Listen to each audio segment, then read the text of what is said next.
ბათუმის საქალაქო სასამართლომ გამოცემა ნეტგაზეთისა და ბათუმელების ხელმძღვანელი მზია მაღლობელი კვლავ პატიმრობაში დატოვა.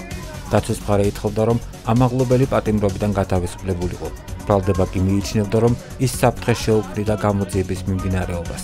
მოსამართემ ბრალდების მხარეს მოთხოვნა დააკმაყოფილა და მზია ამაღლობელი კვლავ პატიმრობაში რჩება. გადაწყვეტილებას ხმაური მოყვა სასამართლოს დარბაზში, სადაც მისმა მხარდამჭერებმა მოსამართლეს და ქართული ოცნების ხელისუფლებას რუსის მონები უწოდეს.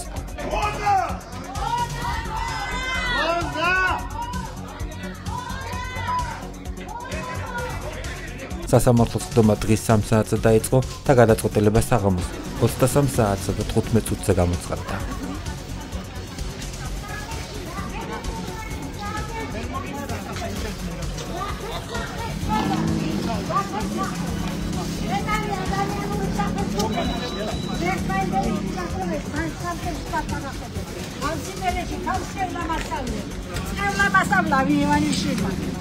მაგასაც გონთენდა ხვარინდელი ქალი წარი ქალი